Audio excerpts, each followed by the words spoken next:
오늘 마태복음 강해 계속해서 4장 18절부터 25절 말씀을 공부합니다. 마태복음 4장 18절부터 25절까지 말씀 신약성경 사면에 있습니다. 우리 다 같이 먼저 한 목소리로 봉독하시겠습니다. 갈릴리 해변에 다니시다가 두 형제 곧 베드로라 하는 시몬과 그의 형제 안드레가 바다에 그물을 던지는 것을 보시니 그들은 어부라 말씀하시되 나를 따라오라 내가 너희를 사람을 낚는 어부가 되게 하리라 하시니 그들이 곧 그물을 버려두고 예수를 따르니라. 거기서 더 가시다가 다른 두 형제 곧 세베대의 아들 야고보와 그의 형제 요한이 그의 아버지 세베대와 함께 배에서 금을 깁는 것을 보시고 부르시니 그들이 곧 배와 아버지를 버려두고 예수를 따르니라. 예수께서 온 갈릴리에 두루 다니사 그들의 회당에서 가르치시며 백성 중에 모든 병과 모든 약한 것을 고치시니 그의 소문이 온 수리아에 퍼진지라. 사람들이 모든 앓는 자, 곧 각종 병에 걸려서 고통당하는 자, 귀신 들린 자, 간질하는 자, 중풍병자들을 데려오니 그들을 고치시더라. 갈릴리와 데가볼리와 예루살렘과 유대와 요단강 건너편에서 수많은 무리가 따르니라. 아멘. 예수님께서 이제 공생애를 시작하시는 장면을 지난주에 이어서 우리가 보고 있습니다. 예수님의 첫 번째 메시지는 회개하라 천국이 가까웠느니라 하는 메시지였다. 이렇게 우리가 지난 시간에 보았죠. 천국이 가까웠다 하는 것은 어떤 그 장소나 공간적인 개념이 아니라 주권의 문제입니다. 그러니까 하나님이 다스리시는 나라, 그게 천국입니다. 천국은 어디에 있습니까? 어떤 그 공간적인, 우리는 이제 어디라고 말하면 이 장소적인 개념이 공간적인 개념이라는 그 어떤 틀에 갇히기가 쉽죠. 하나님의 나라라는 것은 하나님이 다스리시는 나라라는 의미고, 예수님께서 그 나라의 왕으로 이 땅 가운데 오셨습니다. 그래서 예수님의 생애는 하나님 나라의 선포, 또 하나님 나라가 이 땅 가운데 구체적으로 나타나는 것을 말합니다. 그래서 우리가 천국을 사모하는 신앙을 갖는다라고 말하지만 엄중하게 말하면 그것은 이제 죽어서 가는 하늘나라를 의미하는 것이고, 하나님의 나라라는 의미 가운데에서는 우리가 죽어서 천국에 가서 그 주권을 누릴 것이면 물론이거니와 이 땅 가운데에서도 하나님의 다스리심과 인도하심 가운데 사는 하나님의 나라에 하나님의 백성으로 살아야 한다 하는 것이죠. 그런데 예수님께서 받으셨던 시험, 우리가 지난주, 지지난주에 걸쳐서 보았던 그 시험을 보면 이 천국, 하나님이 다스리시는 나라와 대비되어지는 이 세상의 욕망이 그대로 드러납니다. 예수님께서 받으신 시험을 떠올리시면 돌이 떡덩이가 되게 한다라든가, 아니면 내게 절을 하면 모든 것을 준다라든가, 또 두 번째 것은 이제 높은 곳에 올라가서 이 모든 것을 다 이제 갖게 한다든가, 뭐 이런 그 시험은 인간이 이 땅 가운데서 가지고 있는 그 욕망을 그대로 반영하는 것이었습니다. 그래서 그것을 다 얻기 위해서는 하나님께만 경배해야 될 하나님의 백성들이 사단에게까지 경배하면서라도 그것을 얻게끔 하려고 하는 것이, 이게 그 사탄적 사고라 이렇게 말할 수 있는 것이죠.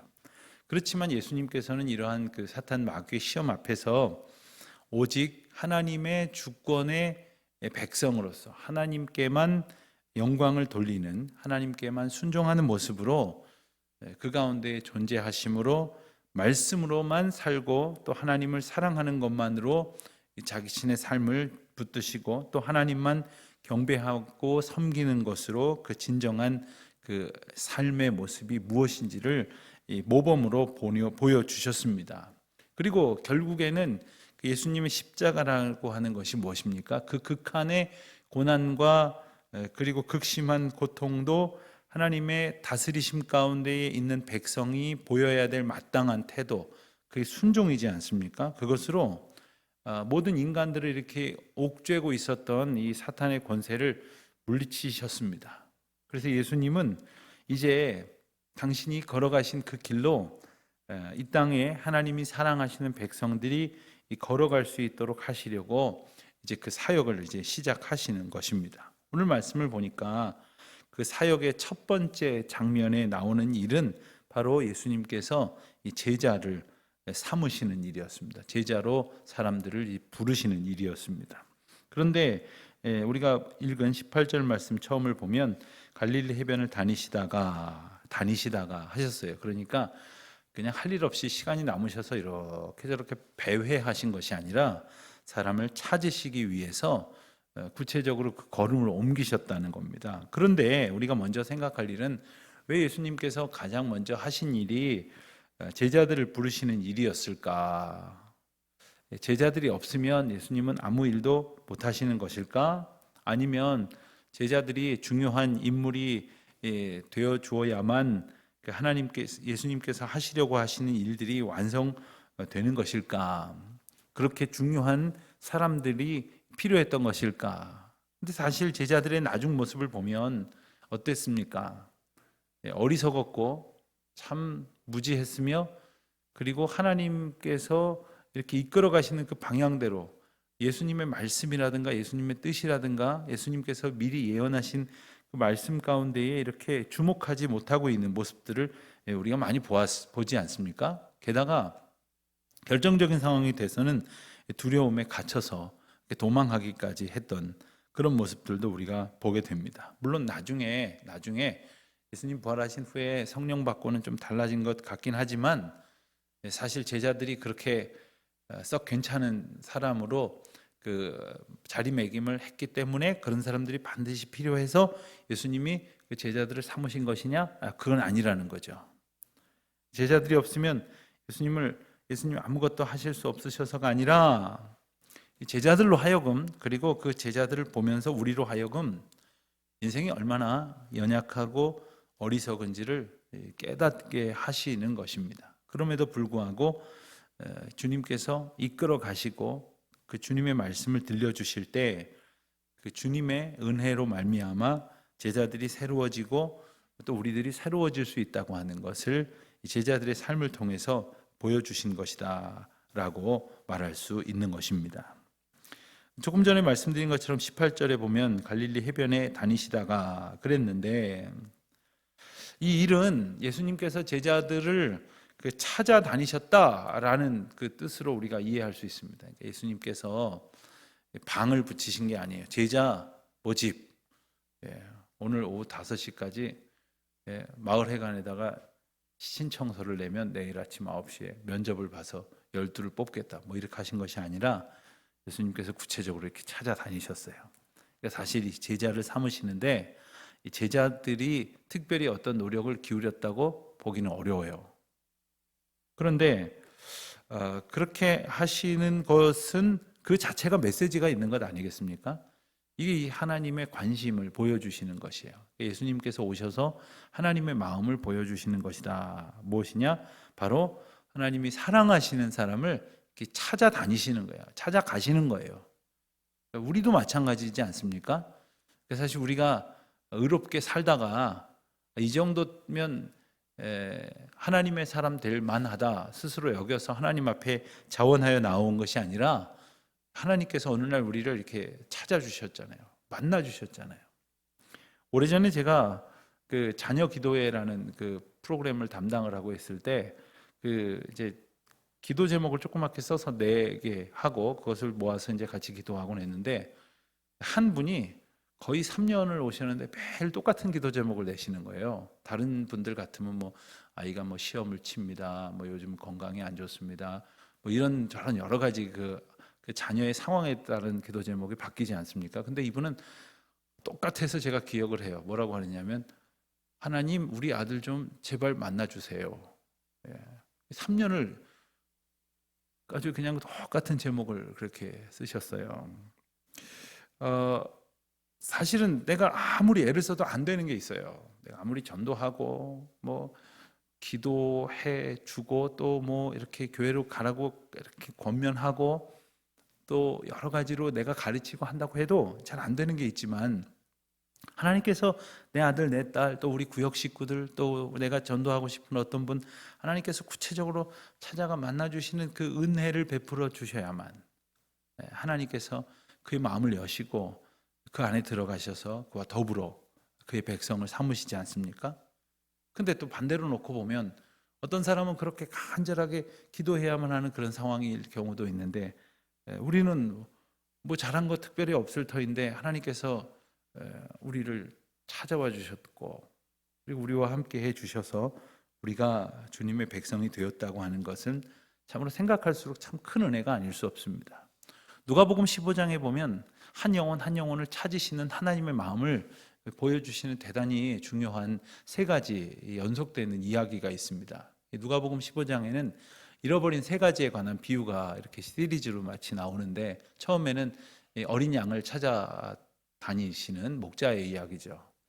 그래서 100마리의 양이 있었는데 한 마리가 없어졌어요. 99마리를 두고 그리고 한 마리 양을 찾기 위해서 바위 틈을, 그 위험한 협곡을 내려가기도 하고 벼랑 끝에 이렇게 매달려 보기도 하고, 그래서 찾았을 때 정말 기뻐하면서 그 양을 메고 돌아오는 이 목자의 모습을 이 15장에서 우리가 보게 됩니다.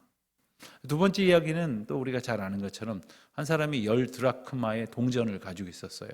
드라크마라고 하는 단위의 동전 10개를 가지고 있었는데 그거 하나가 어디론가 없어졌어요. 그래서 그걸 찾겠노라고 막 등불을 비추고 뭐 방안을 샅샅이 뒤지고 뭐 들추고 치우고 해가면서, 여러분 마치 그게 장롱 밑으로 들어갔으면 장롱이라도 옮겨가지고 찾을 기세였을 것입니다. 그렇게 해서 드라크마 하나를 찾았을 때 그 기쁨.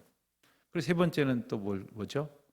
우리가 잘 아는 탕자의 이 이야기입니다. 이게 재미난, 이게 어떤 그 점층법이라고 그래야 될까요? 하나는 처음에는 100개 중에 하나였어요. 100마리 중에 한 마리. 근데 두 번째는 10개 동전 중에 하나예요. 세 번째는 두 아들 중에 한 아들이에요.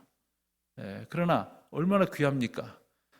그 아들이 집을 떠났다가 돌아올 기별도 없었지만 아직 거리가 먼데도 불구하고 아버지는 날이면 날마다 동구 밖에 나가서 내 아들이 돌아올 것인가를 애타게 기다리는 그러한 모습, 하나님 아버지의 간절한 우리를 찾으시는 그 마음을 비춰주시는 마음이거든요.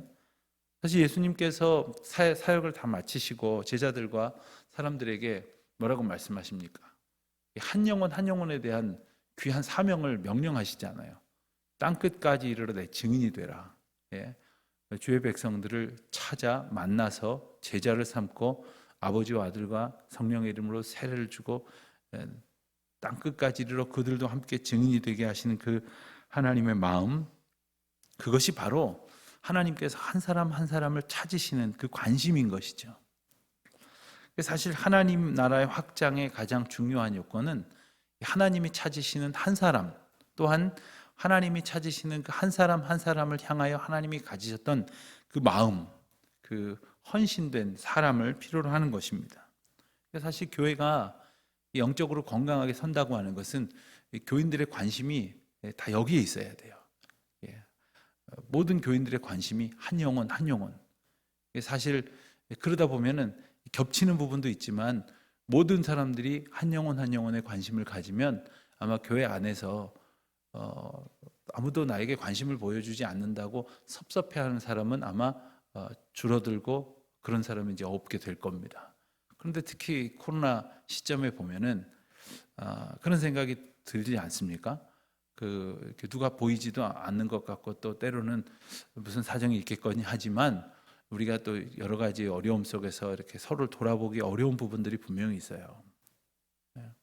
가끔씩 이렇게 언론을 통해서 우리가 그 유명한 사람이 이렇게 자살을 한다든가 연예인들이 자살을 한다든가 이런 기사를 보면 그래도 남들보다 저런 사람은 그래도 인기도 있고 유명세도 치르고 뭐 그리고 또 돈도 좀 벌고 그럴 것 같은데 그들도 예외가 없어요. 모든 사람들이 다 영혼이 힘겹고 어려워질 때면 다 고통스러울 수밖에 없는 거예요.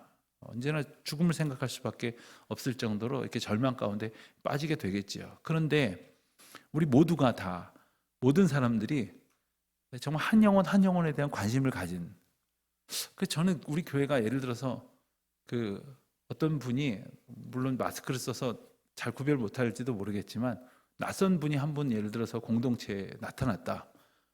그러면 너무 심하다 싶을 정도로 다 다가가서 반갑게 인사하고, 그리고 저에게 오신 걸 환영한다고, 부담스럽지 않은 정도 내에서 안내하고, 좀 그런 교회 됐으면 좋겠어요.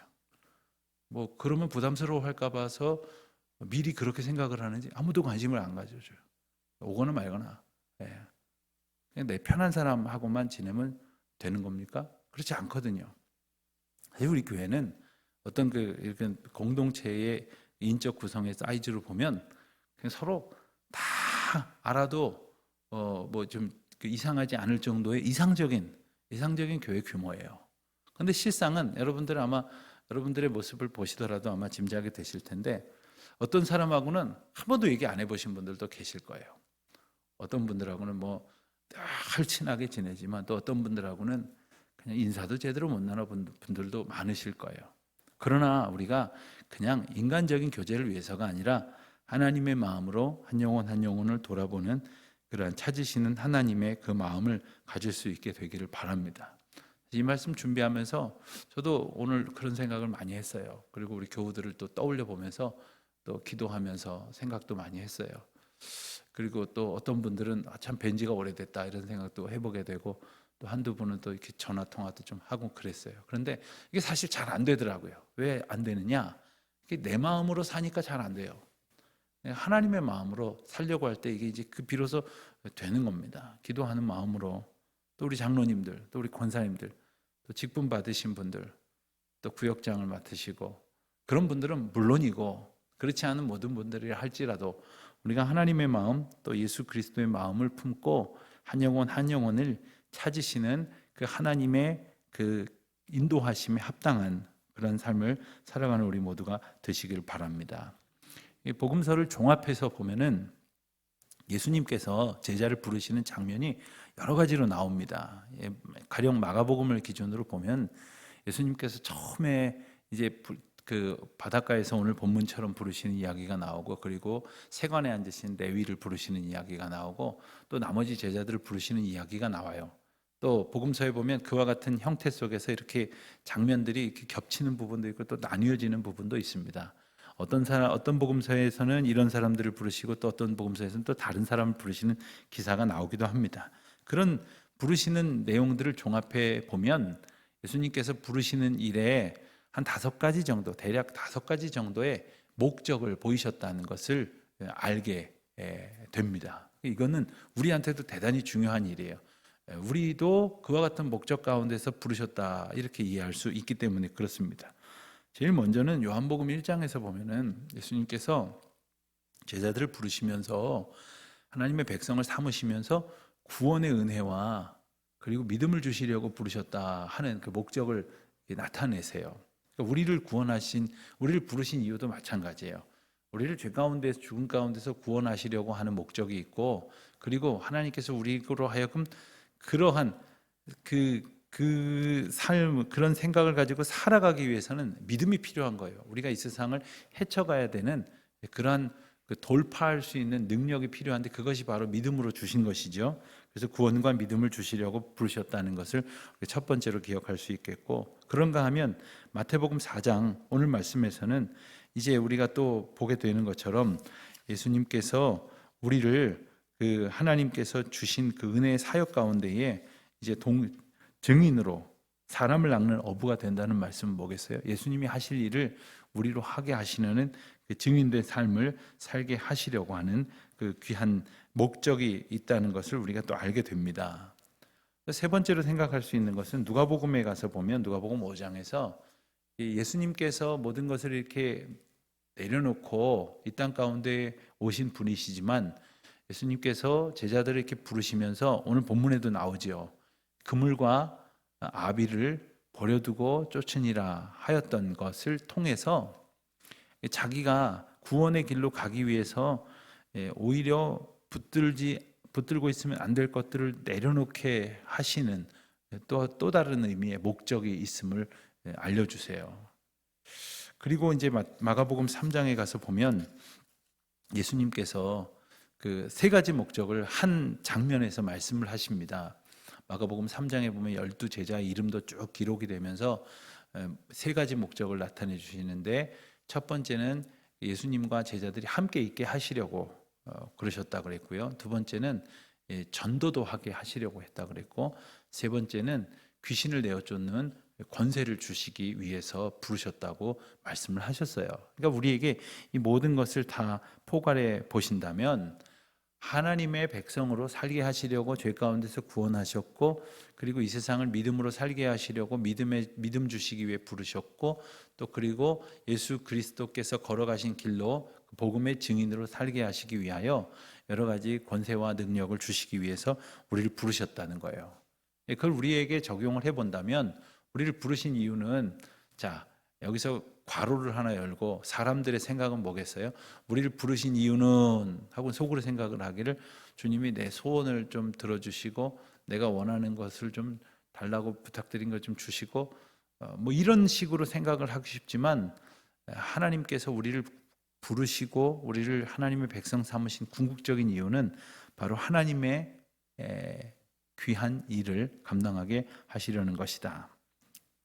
그러므로 예수님의 부르심을 한마디로 말하면 예수님의 주권적인 역사하심이었다, 이렇게 말할 수 있는 것입니다.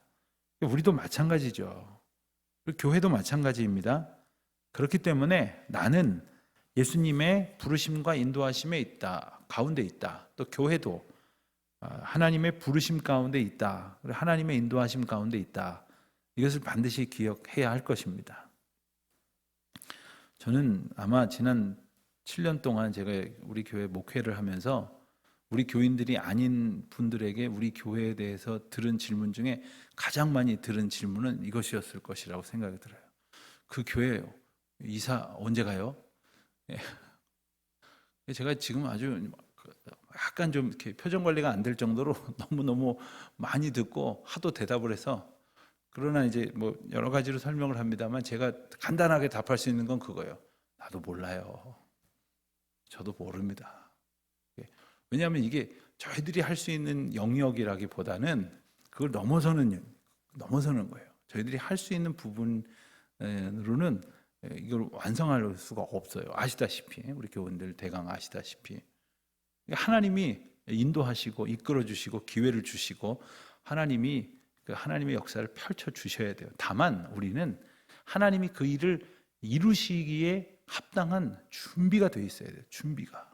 하나님은 그 사람들의 형편과 상관없이 그 일을 해가시는 것이 아니에요. 하나님께서 하나님의 일을 행하시기에 합당하게 기도하고 있느냐, 합당하게 준비하고 있느냐, 합당하게 하나님의 은혜와 역사를 사모하고 있느냐, 이거죠. 우리가 할 일은 우리가 하고 하나님의 은혜를 구해야 하는 거예요. 예수님의 부르심, 하나님의 주권을 우리가 기다리면서 하나님이 하실 일, 우리가 할 일, His part, my part, 내가 할 일이 뭐냐, 이것을 늘 놓고 이 부르심에 합당한 삶을 살아가야 할 것이죠. 부르심에 합당한 삶이라는 게 뭐겠어요? 순종이죠, 순종. 그리고 부르심을 그냥 아무 일 없이 그냥 예수님만 쫓아가는 게 아니라 예수님을 따라가는 삶 속에서 우리에게 맡기신 일이 있다는 뜻이거든요. 그러면 그 일에 합당하게 이렇게 헌신을 해야 한다는 것을 우리가 또 기억하게 됩니다. 예수님이 택하신 제자들을 보면요, 몇 가지 또 함께 생각해 볼 특징이 있습니다. 아까 말씀드린 것처럼 예수님이 먼저 택하셨다는 것도 하나의 특징이지만, 두 번째는 오늘 본문에 나오는 부르심의 대상이 됐던 사람들은 다 어부들이었어요. 어부들. 당시의 어부들은 갈릴리 주변에서는 그 뭐 있을 수 있는 직업이지만, 보통 이스라엘 전체를 놓고 봤을 때는 뭐 이렇게 많은 비중을 차지하는 대단히 그 주목받고 중요한 그런 직업이라기보다는 그냥 평범한, 약간 그 좀 보통 서민 중에서도 약간 그냥 어려운 일을 해야 하고 먹고 살아야 되는 그런 사람 정도로 생각할 수 있었습니다. 대단한 사람이 아니라는 거예요. 예수님의 제자는 아주 대단한 사람을 부르실 것 같지만 뭐 그렇게 썩 대단한 사람들은 아니었다는 거예요. 심지어는 사람들한테 아주 욕을 먹는 그러한 세리 출신도 있고요. 그리고 나중에 보면은 제일 배웠다는 사람이 가룟 유다인데, 가룟 유다가 제일 그 큰 잘못을 저지르는 거 보면 그냥 세상적으로 봤을 때 흔히 잘나고 대단하다는 사람을 택하신 것이 아니에요.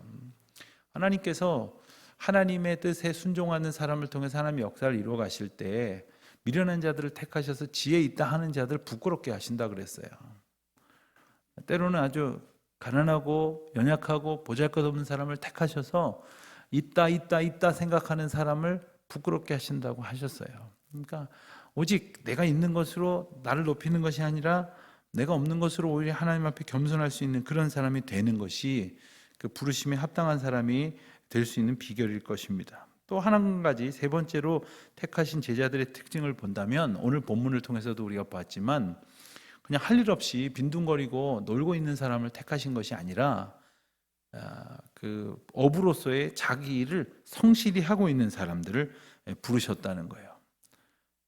이 성경 전체를 통해서 봤을 때 하나님의 부르심을 받은 구약의 많은 선지자들이나 신약의 제자들을 보면 하나같이 자기 일을 열심히 하고 있었어요. 심지어 사도 바울은 예수 믿는 사람 죽이는 일까지도 열심히 하고 있었어요. 뭐든지 좌우지간 열심히 하고 있었어요. 자기 일에 열심을 내는 사람, 그 성실한 사람, 그런 사람을 이제 부르셨다는 것을 우리가 알게 됩니다. 또 한 가지 더 생각을 해볼 수 있는 아주 흥미로운 점은 오늘 본문에 부르심을 받은 네 제자는 둘씩 형제라는 거예요. 여러분, 12이 전부 그런 건 아니지만 본문의 경우에 두 형제들인 경우에는 한번 이런 생각을 해볼까요? 자, 두 형제를 부르셨는데 이 두 형제가 사이가 안 좋아요. 그럼 어떻게 될까요?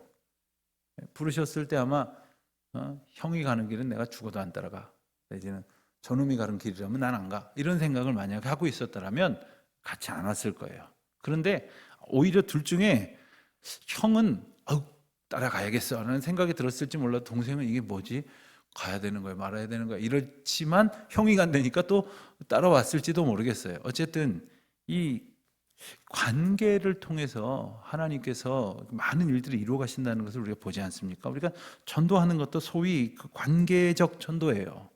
이 아무런 일면식도 없는 사람에게 복음을 듣는 경우도 물론 있을 수 있습니다. 가령 뭐 터미널이나 공항이나 뭐 이런 데서 처음 만나는 사람한테 복음을 전했는데도 갑자기 복음이 정말 그 마음을 뚫고 들어가는 그런 역사도 있지만 보통의 경우라면 이 관계적 전도를 통해서 이 부르신다는 거지 않습니까? 그러니까 사실 우리가 우리 주변에 있는 사람들하고 좋은 관계를 맺는 것은 예수님의 사람으로 부르심을 받고 그 부르심에 따라 귀한 사역을 행하는 일에 참 중요한 거예요. 참 중요한 거예요.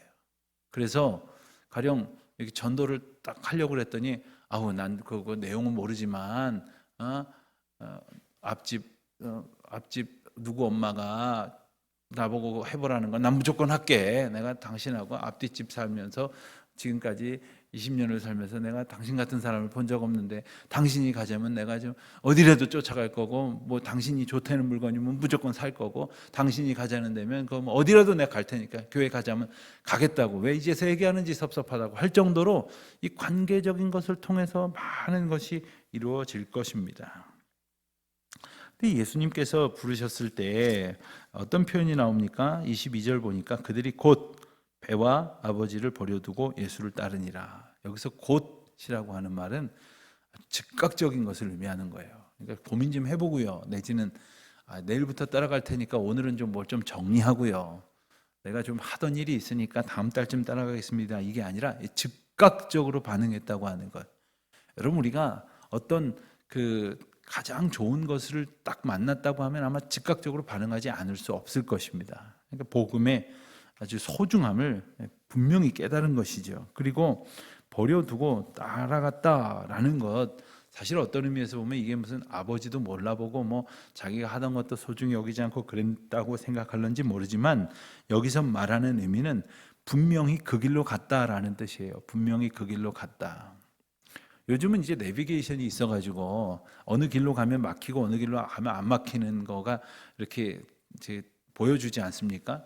근데 제가 전에 이렇게 지방을 갔다 올 때 이렇게 항상 고민을 했던 게 뭐냐 하면 이 저쪽 그 대구 부산이나 대구 쪽에서 혹은 호남선 쪽에서 이렇게 올라오다 보면 대전을 지나서 여러분 아시다시피 경부고속도로하고 중부고속도로가 이렇게 갈라지잖아요. 제가 살던 데는 이리 가도 비슷하고 이리 가도 비슷해서 이리 가도 되고 저리 가도 되는데 고민이 되는 거예요. 오늘 어디가 밀릴까? 어디를 가야 좀 빨리 갈까? 하필이면 선택한 길에 사고가 나 있으면 어떡하나? 그리고 거의 다가오는데 막 고민을 하는 거예요. 이 길도 좋을 것 같고 저 길도 좋을 것 같다고 해서 바퀴 하나는 경부고속도로에 걸치고 바퀴 하나는 중부고속도로에 걸칠 수가 없다는 거예요. 우리가 이 믿음의 길이라고 하는 것은 한 다리는 주님께로 향하고 한 다리는 세상 쪽으로 향하게 할 수가 없다는 노릇 아닙니까? 그러므로 우리가 주님을 모든 것을 버려두고 따라간다고 하는 것은 한 가지 길을 간다 하는 귀한 의미가 있음을 우리가 늘 생각을 해볼 수 있기를 바랍니다. 그리고 이제 23절을 보겠습니다. 23절 보면 소위 말하는 예수님의 3대 사역이 소개가 됩니다. 여기 말고도 이제 복음서의 몇 군데에서 이와 같은 말씀이 나옵니다. 예수님의 3대 사역. 물론 뭐 3대 사역이라고 딱 분리해 갖고 이것 말고는 별로 중요하게 여기지 않으셨다 그런 뜻은 아닙니다만, 예수님이 하셨던 세 가지 사역을 보면 23절에 보는 대로 먼저 회당에서 가르치셨다 그랬어요. 그리고 천국 복음을 전파하셨다 그랬고, 그리고 모든 약한 것을 고치셨다 이렇게 말씀하셨어요.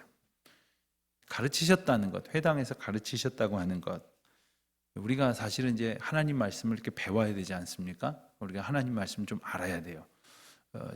최근에 우리 교회 새로 오신 연세 많으신 우리 요 앞에 사시는 그 두 부부 어르신들이 계신데, 교회를 처음 나오신 분이에요. 교회라는 데를 생전 처음 나오셨대요. 자녀들은 나가셨었다는데 아주 요즘 정말 아주 교회 처음 나오시는 분은 만나기가 쉽지 않습니다. 처음 나오신 분인데 지난주에 우리 새신자부에서 성경책을 선물로 드렸더니 나 이거 너무 몰라서 좀 배워줬으면 좋겠다고.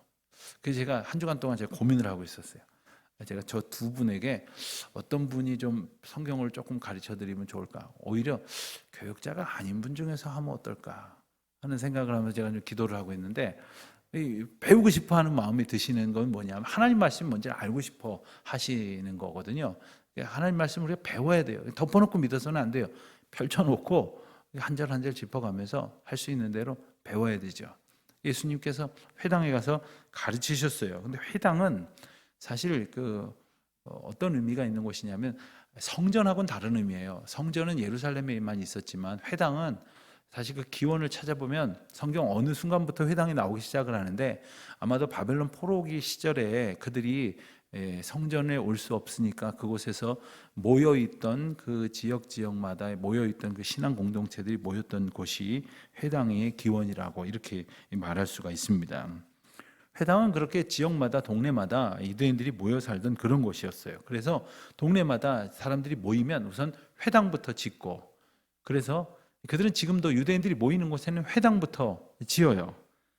그래서 회당에서는 성전이라는 데는 오직 제사를 위한 곳인 장소라고 구별된 곳이라고 한다면, 회당에서는 자기들끼리 모여서 예배도 드리고 기도도 하고 서로 말씀을 가르치기도 하고 배우기도 하고, 또 회당의 회당의 리더인 회당장이 허락을 하면 다른 사람도 와서 거기서 이제 연설도 할 수 있고 이제 가르칠 수 있는 그런 거예요. 그래서 예수님이 회당에 가서 가르치셨다는 얘기가 복음서에 나오는데, 그것도 예수님의 그 특별함을 본 회당장이 예수님에게 허가를 줘서 예수님이 그들에게 하나님의 말씀을 이렇게 가르쳤다, 뭐 이런 내용이 나오는 거죠. 그래서 이제 회당에서 그들이 모여서 이렇게 집회를 할 때 기도도 하고 구약의 율법서 예언서를 읽기도 하고, 그것을 다 가지고 있지 않을 테니까 누가 읽으면 듣기도 하고, 또 그것을 아무도 가지고 있지 않으면 그것을 기억하고 있는 사람이 나와서 그것을 이제 암송을 하고, 그리고 배우고 또 강연도 하고 그랬던 겁니다. 성전하고는 달리 회당은 유대 사람들의 일종의 생활 공동체 속에 있어요. 사실 바울도 어디 동네를 가든지 간에 그 회당을 중심으로 해서 거기 모여있는 이스라엘 백성들한테 구약의 이야기로부터 예수님을 소개하곤 했지 않습니까? 그래서 이 회당에 모이는 사람들을 유대인들이라고만 말할 수 있는 것이 아니라 하나님을 향한 관심과 소원을 가지고 있는 사람들이라고 이렇게 말할 수 있습니다. 그러면 예를 들어서 오늘날에도 이 교회가 있는데, 교회에 오시는 분들도 보면은 교회를 성전처럼 여기는 사람이 있고 회당처럼 여기는 사람이 있어요. 무슨 뜻일까요? 성전은 이렇게 제사 중심의 공동체라는 뜻이라고 한다면, 물론 오늘날의 말로 바꾸면 예배, 근데 회당은 모여서 여기서 성경 공부도 하고 서로 위로도 하고 기도회도 하고 권면도 하고 교제도 하고 이제 그렇다는 거예요. 자, 어떤 분은 주일에 한 번만 겨우 와요. 그래서 예배드리고 그냥 일주일 내내 교회 안 가는데, 또 어떤 분들은 교회 오셔서 봉사도 하시고 성경 공부도 하고 교제도 하고 이런다. 그러면 이제 그런 분들은 이 예배당이 회당 중심적인 그러한 의미가 되는 것이라고 말할 수 있겠죠. 자, 두 번째로 예수님께서는 뭐라고 그러셨다고요? 천국 복음을 전파하셨다 했습니다. 천국 복음을 전파하셨다.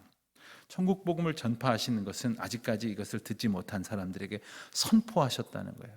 이것은 선포적인 그런 의미가 있는 것입니다. 여기서 케루소라는 단어가 쓰여졌는데, 여기서 말하는 이 선포, 이 외치다라는 뜻의 이 의미는, 이걸 저는 지금 비교적 그렇게 오늘 말씀을 좀 이렇게 풀어서 설명하는 것이라고 한다면, 이것을 굳이 말한다면 이제 성경을 강해한다 이렇게 말을 해요. 그런데 이렇게 풀고 선포하는 거 없이 그냥 예수님은 사랑이십니다. 예수님은 구원이십니다. 이렇게 딱딱딱 선포하듯이 끊어간다고 하면 그냥 뭐 다른 거 이해하고 말 것도 없어요. 예, 아멘, 옳습니다, 맞습니다, 그렇게 받아들이는 겁니다. 이럴 때 사용하는 말이 선포한다는 그런 의미인데, 예수님께서 천국 복음을 강력한 이 메시지로 선포하셨다라는 그런 의미를 말씀하시는 거예요. 세 번째 사역은 치유하는 그런 사역이라 말씀하셨죠. 그런데 뭐라고 표현되어 있습니까? 백성 중에 모든 병과 모든 약한 것을 고치시니. 이 모든 병하고 모든 약한 것은 뭡니까? 이게 병은, 사실 병도 두 종류가 있다고 해요. 그 병이 고쳐질 수 있는 병이 있고 고쳐질 수 없는 병이 있다고 하죠. 그래서 고쳐질 수 있는 병은 질병이라고 말하고, 고쳐질 수 없는 건 장애라고 이렇게 말합니다. 그런데 이 예수님의 그 범위 안에는 질병이고 장애고 병이고 약한 것이고 그냥 다 포함이 되는 거예요. 왜요? 죽은 자까지 살리시니까. 그런데 사람에게는 이게 한계가 분명히 있어요. 그래서 못 고치니까 장애라고 그러는 거예요. 장애라고, 장애 등급 판정을 내리지 않는 건 아직까지 좋아질 수도 있다는 의미가 있는 것이고, 의학적으로 장애 등급 판정을 내려버리면 이건 좋아지기 어려운, 좋아질 수 없다, 상식적인 의학적인 수준은 좋아질 수 없다고 딱 판단을 하는 것이죠. 그런데 자, 우리의 육신의 그 한계가 있기 때문에 아픈 것이 있는 것이지 않습니까? 육신의 한계를 하나님께서 설정하셨어요. 그러니까 때가 되면 늙고 때가 되면 우리가 숨이 멎는 것이죠. 이건 육신의 한계입니다. 그런데 이런 그 육신의 그 자연스러운 한계가 아니라 인간의 무질서와 무절제, 또 인간의 부주의로 인하여 생기는 그러한 질병도 있어요. 조심하지 않아서, 절제하지 않아서. 그런데 이 육신의 한계가 이 몸을 상하게 할 뿐 아니라 이 마음과 영혼도 지배해버리게 돼요. 무슨 뜻입니까? 그래서 아프면 어때요? 마음이 힘들지 않습니까? 몸이 힘들면 사람 만나기도 싫고, 누구랑 얘기하기도 싫고, 오늘 내가 만나서 전도하기로 한 사람이 있는데, 아유, 그 사람 사정이 어떻든지 간에 오늘은 안 만나고 싶고, 이렇게 된단 말이에요. 그런데 이게 단지 몸과 마음의 문제를 넘어서서 영혼에도 영향을 미쳐요. 자, 그럼 영혼에 어떤 영향을 미치느냐? 영혼의 질병은 단지 몸과 마음의 질병과는 또 다른 어떤 영적 거룩함을 잃어버린 상태로부터 비롯돼요. 다시 말해서 하나님을 꼭 붙들고 있으면 우리가 이 죄를 이겨낼 힘을 우리가 주님께로부터 얻게 되죠. 그런데 하나님을 의식하지 않아요. 죄 짓게 되면 짓는 거지 뭐 나만 죄 짓나? 죄 지어도 뭐 벼락도 안 떨어지더만, 이런 생각하고서는 죄 가운데 나를 방치해버리고 죄 짓는 생활에서 주의하지 않으면 우리가 거룩함을 잃어버리는, 죄로 인하여 하나님과 단절되어 버리는 그러한 영적인 위기가 찾아오죠. 영적인 질병을 갖게 된다는 것입니다. 제가 이 말씀을 드리는 이유는 예수님께서 각종 병과 약한 것을 고치신 것 속에서는 육신의 문제만 있는 것이 아니라 마음의 문제와 영혼의 문제를 다 포괄하고 계셨기 때문에 그렇습니다.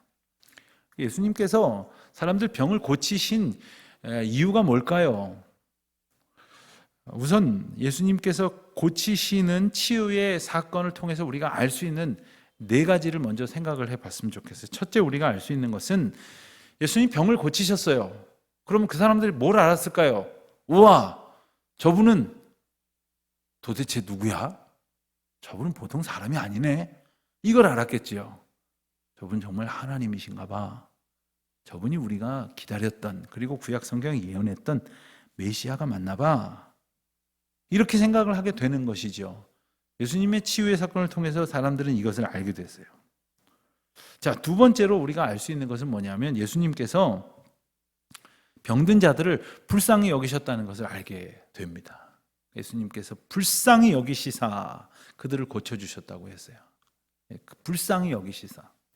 오늘 본문뿐만 아니라 예수님의 치유 사건이 기록된 곳곳마다 다 보면 예수님께서 그를 불쌍히 여기시는 그 사랑의 주님이시라는 사실을 우리가 알게 되죠. 그 제가 보니까 좋은 의사는 어떤 의사냐 하면 최신 기법을 가지고 기술을 가지고 뭐 최신 저널에 막 스크립트를 여러 개 내고 막 무슨 상을 타고 이런 의사가 좋은 의사가 아니라 환자를 불쌍히 여기는 사람이 좋은 의사예요. 비록 어린 의사, 경험이 없는 의사, 그리고 뭐 실력이 별로 없는 의사, 아직 여러 가지 임상이 충분치 않은 의사라 할지라도 내 앞에 아프다고 해서 와 있는 사람을 불쌍히 여기는 마음이 없으면 소용없는 거예요. 여러분들도 병원을 다녀보시면 어떤 분한테 감동을 받습니까? 잘 모르겠습니다만 이러고 말을 하더라도 내 마음을 좀 알아주는 의사를 만나면 그 마음이 고마워요. 그런데 뭐 이 병원에서 제일 유명하다고 텔레비에 뭐 일주일이 멀다 하고 나온다고 할지라도 떽떽거리고 말이에요. 이러면 얼마나 기분 나빠요. 뭐 공짜로 왔어요? 돈 낼 거 다 내가면서 왔는데도 막 의사 선생님이 떽떽거리면 얼마나 기분 나빠요. 왜? 환자의 이 연약한 마음을 하나님께서 긍휼히 여기시는 그 예수님의 모습을 볼 때에 그것이 우리에게 사랑의 예수님이신 것을 알게 해주기 때문입니다. 세 번째로 우리가 예수님의 치유를 통해서 깨닫게 되는 것은 뭐냐면 바로 예수님께서 구약에서 약속하시고 그리고 사람들에게 보내시겠다고 말씀하셨던 그 메시아라고 하는 사실을 알게 되는 거예요. 특별히 우리 이번 주간 새벽 기도를 그리고 이번 주간 말씀 읽기 90일에서 이사야서를 보게 되는데 이사야는 선지자로서 예수 그리스도에 대해서 가장 예언을 많이 한 예언자예요. 그리고 특별히 예수님께서 이 땅을 고치시고 회복시키시기 위해서 오시는 분이라고 하는 예언을 아주 중요한 예언을 이렇게 한 선지자예요. 제가 이번 주일 말씀도 그렇게 준비를 하고 있는데 우리를 살리시고 고치시고 회복시키시기 위해서 오시는 그 예수님이 바로 이분이구나 하는 사실을 깨닫게 되는 거죠. 그리고 네 번째로 우리가 예수님의 치유를 통해서 알 수 있는 것은 병 고치시는 예수님의 그 치유의 사역을 보면서 천국의 실체를 우리가 알게 되죠. 어떤 그 고통 속에서 해방되어져서 진정한 평안과 자유를 맛보게 되는 것. 그러므로 예수님께서 연약한 사람들을 고쳐주시는 이유 가운데 하나는 천국을 소망하게 하시는 거예요. 물론 지금 고침을 받았다고 해서 영생 불사합니까? 그렇지 않습니다. 그런데 병원에 가서 고침을 받든 오늘 본문처럼 예수님 앞에 가서 고침을 받든 하나님의 주권과 은혜 앞에서 한번 고침을 받은 사람은 그 남은 평생의 삶을 회복의 감격 속에 살아가게 돼요. 하나님께서 나를 고쳐주셨다. 하나님께서 나를 살려주셨다. 즉 뭡니까? 내가 다시 죽어도 하나님이 나와 함께 하신다는 이 감격은 잊어버리지 않는 거예요. 이것이 바로 천국의 소망이 되어지는 것이죠. 그런데 오늘 본문을 보면은요, 그 많은 구체적인 그 병들이 나오는데 그 소문이 온 수리아에 퍼졌다고 했습니다. 여기서 말하는 수리아라고 하는 것은 이 한 도시를 넘어선 넓은 갈릴리 지역을 넘어선 아주 우리나라로 말하면 한 도 이상의 경계를 의미하는 그런 지방의 단위가 바로 수리아입니다. 그래서 이 수리아 전체, 우리로 말하면 서초동, 뭐 잠실, 뭐 사당동 이렇게 말하다가 경기도, 서울까지 다 합쳐서 수도권 전체를 합쳐서 그 정도의 큰 범위에 다 퍼졌다고 했어요. 소문이 퍼졌다고 했어요. 그리고 많은 사람들이 왔다고 했습니다. 25절 보니까 갈릴리, 데가볼리, 예루살렘, 유대, 요단강 수많은 사람이 왔다 그랬어요. 여기 데가볼리라는 것은 한 도시를 말하는 게 아니라 데카라는 말과 폴리스라는 말의 어원이 되는 말인데 그 10개의 마을이라는 뜻이에요. 그래서 이제 작은 마을 여러 개를 이렇게 부르는 지명이었어요. 데가볼이라는 말이. 그래서 이제 여러 지역에서 많은 사람들이 왔다 이겁니다. 자, 많은 사람들이 온다는 거는 많은 소문이 났다는 거죠. 그러나 우리가 여기서 꼭 유념해야 될 것이 하나 있습니다. 소문이 중요한 것이 아니라 이분이 하나님의 능력을 가지셨다는 것이 중요한 것이고 바로 이분이 하나님이시라는 것이 중요한 것이죠. 사람들은 우리가 알거니와 소문으로 지금 많은 사람들이 모여 있었지만 결국 예수님이 십자가를 지실 때에는 많은 사람들은 떨어져 나가 버리고 심지어 많은 사람은 도망가 버리고 많은 사람은 오히려 침 뱉고 돌을 던졌어요. 그러니까 그 사람들은 뭘 봤을까요?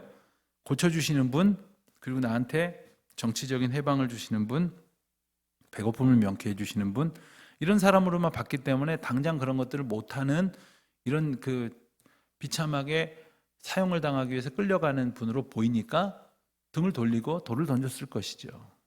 그러나 우리는 그분이 하나님의 아들이시며 이 땅에 오신 하나님이시라는 사실을 우리가 알지만 어리석은 그들처럼 우리도 그냥 소문에 묻혀 지나가는 사람이 아니라 예수님을 꼭 바라볼 수 있는 주님의 백성이 되어야 할 것이겠습니다.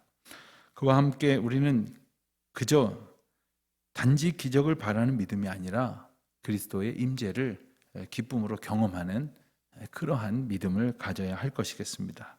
오늘도 우리가 하나님께서 우리를 향하여 가르치시고 또 우리에게 선포하시고 고치시는 분이라는 사실을 기억하고 우리도 그와 같은 믿음으로 우리 교회에, 우리 가정에, 또 이 나라 이 민족에 하나님의 말씀이 가르쳐지고 선포되어지고 하나님의 주권으로 치유의 사건이 계속 일어나는 그러한 소망을 품는 저와 여러분 될 수 있기를 간절히 주님의 이름으로 축원합니다. 우리